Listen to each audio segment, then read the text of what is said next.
Machine is the latest studio album by the internet's boy band Brockhampton. I believe it is their sixth studio album. As we enter this strange new decade of ours, the world's favorite internet boy band has entered a new age for their music. 2017 in my eyes will forever be one of the best years for new modern music, because not only did a lot of like my personal favorite albums come out that year, albums that I still listen to this day, a lot of great music came out that year, but 2017 was also the year that a lot of rap fans got introduced to the mysterious internet sensation known as Brockhampton. Brockhampton took on the world and the rap game with the Saturation series that got released over like the course of a few months back in 2017. Those three projects were dropped back to back, and it was pretty much Brockhampton's way of just having fun. Just expressing their wacky personalities, just showing off their skills, just pretty much having fun with their craft, taking a much more alternative route when it comes to the rap game, and pretty much rebranding and reimagining the term boy band, because obviously when you think of a boy band, you think of people like One Direction and 5 Seconds of Summer and maybe even BTS. I know that's a very, very big famous K-pop boy band that we have right now. You don't really think of just a bunch of dudes who are coming out and just fucking rapping and shit. It's very, very weird how we don't view Brockhampton as a rap group. We just we view them as a boy band, because in all reality they do work with more than just hip hop and R&B. They like do a bunch of other shit that it's very, very it is very, very like weird for me to just call them a rap group. They do their own thing pretty much. Of course, a lot of stuff has changed with the boy band since 2017. I believe in early 2018, Amir Van, who was the face of all the like first three Saturation album covers, he was on the covers of all of them. I believe that he left the band, or they kicked him out, because he got accused for some sexual assault charges, and they were actually proven. So they obviously kicked him out, and since then they dropped 2 albums back in 2018 and 2019 without him. 2018 we saw the release of Redensence, I believe is what the album is called. I'm sorry if I'm pronouncing it wrong, but that was like their first time trying to prove that they can hold their own without him. It was pretty much like the rest of the members trying to like shine in the light, because it seems that during the Saturation series that Amir Van was like the one carrying the band for a while. And then in 2019 we got the very emotional and my personal favorite, Ginger. That one to me was a sign of not only the Brockhampton members speaking from the heart, but also them in a way like maturing. Like obviously they were having a lot of fun when they first started out, but now they're like evolving a bit, and they like are taking themselves a lot more serious. Like that was one of the best albums that I heard in 2019 in my opinion. And although those 2 projects may not unfortunately be the most talked about projects in Brockhampton's discography, at least whenever I talk to people about Brockhampton, those 2 albums, people don't seem to like those 2 albums that much. But in my opinion, I still think that they are worth listening, because it's Brockhampton. They just really, really like blow your mind no matter what it is they fucking do. So I still personally think that those 2 projects, without Amir Van, are worth hearing, because they did show and prove for the most part that they can hold their own way without the help of Amir. And honestly, this new project is the definition of evolving, as Brockhampton come through with a completely new wave and a completely new sound overall. Like, holy shit, I did not expect this album to turn out the way it did. I at this point don't know what to expect from Brockhampton, and I am really, really excited to see what they're gonna do after this one. Brockhampton has been silent all of 2020 during the pandemic, and this album is definitely their comeback album. Like, holy shit, they just came back with a fucking vengeance, as they just they just pretty much call out the whole world and just talk about the social issues that have been bothering them recently during the whole pandemic. Honestly, y'all, I think this is probably the most, if not the only controversial like album that I've seen, Brockhampton do. They really like took a whole like different route. I usually am like used to hearing them just do a bunch of these like wacky like hardcore and lyrical raps, and instead we got like this very like serious and just openly like fucking a vulnerable like project that I wasn't expecting. I thought Ginger was them being a lot more like heart spoken. They like spoke with their hearts and everything. They just like really let everything out. But I think this album specifically, like they just got a lot of shit out that I don't think anybody was expecting. Like I think they really just needed to just really like get all this shit off of their chest. Once again, like every album they've made so far, every member of Brockhampton added their own unique talents to the project to make it, more memorable and like definitely worth a listen to. Bareface and Joba, for example, really carry the every hook in this project. They just really like catch your attention with those vocals, and with the background vocals, they just really like add like the good effect to make this album like worth listening, and just worth your while in general. They have that replay value that you just want to come back and just hear it, no matter how old it may get to you, or no matter how many times you want to hear it. Like you definitely want to hear this album for those beautiful backup vocals that Bareface and Joba, and also Jabari made as well. Like they just really like they really went all out for this one. And of course, like always, the rest of the members of Brockhampton deliver a very hardcore and lyrical flow. The most memorable for me, as always, is Kevin Abstract and Matt Champion. Those two are just very iconic whenever they go on a track together. I always enjoy hearing what those have to say. Although I will say that Merlin Wood, I believe is his name. He really did impress the fuck out of me on this one. I think that he is probably the most underrated from the group, because he has a lot of potential and a lot of talent, but it seems that, he was like just really trying to work on it. And I feel that on this album more than ever, he really showed the whole world what he has to offer.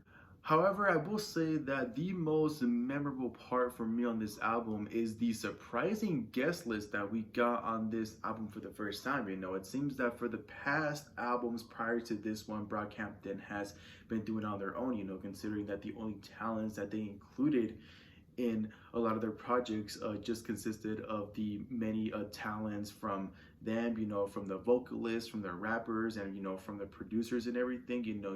Like all the talents just came within the band. And this is actually the first time that I see them go head to head with a bunch of great talents, not only in the rap game, but a bunch of legends in the music industry in general. They just really went all out to just go head to head with artists that have the same like creative mindset that they've been having since 2017. For example, the first two tracks on this album include a feature with Danny Brown and JPEG Mafia. The first track on the album entitled Buska, that's a perfect boom bap introduction that sets the tone to the whole album. Danny Brown like goes fucking hard.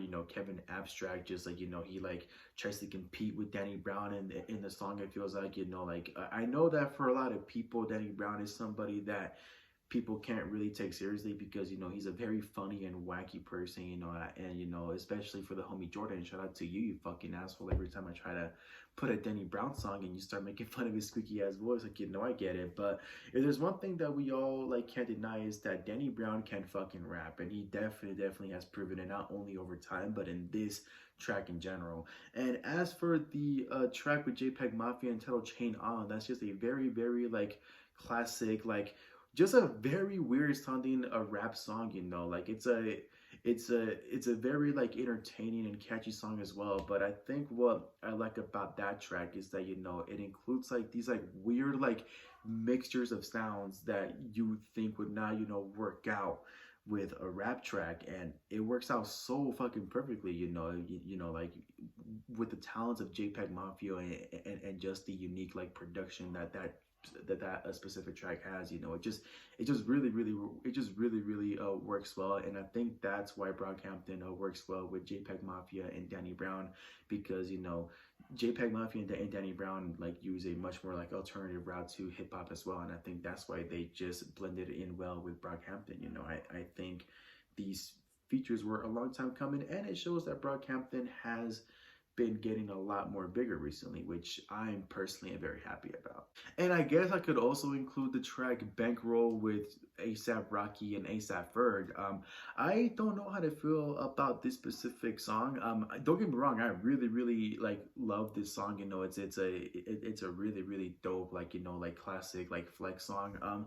But at the same time, I am still trying to figure out what did ASAP Ferg and ASAP Rocky contribute to this song in particular, because if I'm being honest, this song sounds like an old like ASAP Rocky and ASAP Ferg song that Brockhampton just rapped over, because honestly the only thing I heard from ASAP Ferg is just the fucking coo, like his fucking like iconic coo, and as for ASAP Rocky, I think I've only heard him say like a few lines, and that was on the chorus. I don't remember him having like at least a verse in this one. So I am just still trying to figure out what they had to contribute on this album and just this track in general. But I'm guessing that it's just an old song that they made that Brockhampton just rapped over, which at this point I can't really be mad about, because like a lot of shit has been made. Like I think a lot of people do have the right to use past songs, because it's something that they can use their creativity for, and they did like add like their own like uniqueness to this ASAP Rocky and ASAP Ferg song. Another great track is the song entitled I'll Take You On, which has a feature with none other than Charlie Wilson himself. This is a very classic love song. They're pretty much singing throughout all of it. They're not rapping. The chorus is really beautiful. Charlie Wilson and Kevin Abstract, they just work so well together. They do the chorus together, and Matt Champion is on this singing, and so is Joba as well. Like they just really like blew my fucking mind with this one. I feel like this is the type of a love song that we haven't heard in such a long time when it comes to the rap game, and I think it's something that we really needed, because it's just it just kind of takes you back to those good old days where like it's where people were just having fun and just making like actual authentic love songs. Like it's a love song that feels like very authentic, and it's more than just like, oh, my girl has a big booty and shit like that. It's just really real and raw. I just really love how this song turned out. However, my absolute favorite track on the album is the track entitled Windows, with a rapper known as So Gone So Flexy, I believe.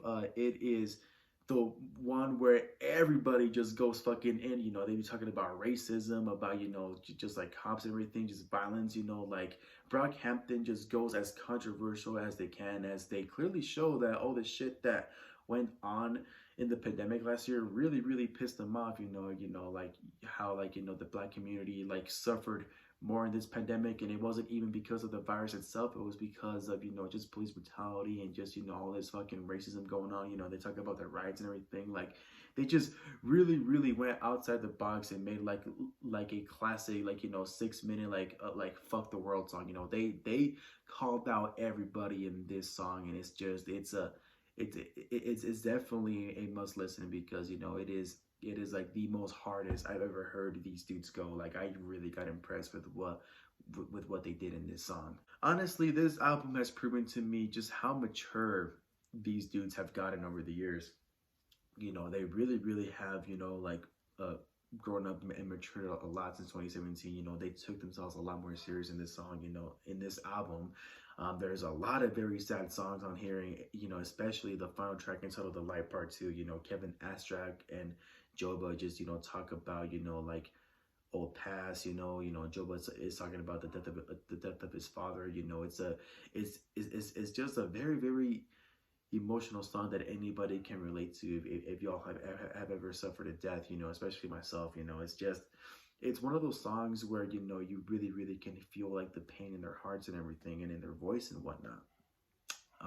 So I definitely do appreciate that they have matured a lot over the years, and that they showed that maturity in this album. And this album is also showing that they are evolving as the years go by, in order to adapt to modern day times. And the best part about it is that their final form has yet to like come to life yet. So I'm definitely excited to see what that final form is going to look like. I'm so excited to see what the future holds for Brockhampton. I'm positive that's going to be, like nothing but, positive like outcome from this album. I think they are finally going to get the recognition that they deserve, and rightfully so, because this project is really beautiful. So until we get to see that final form for Brockhampton come to life, I'm gonna give this album a 10 out of 10.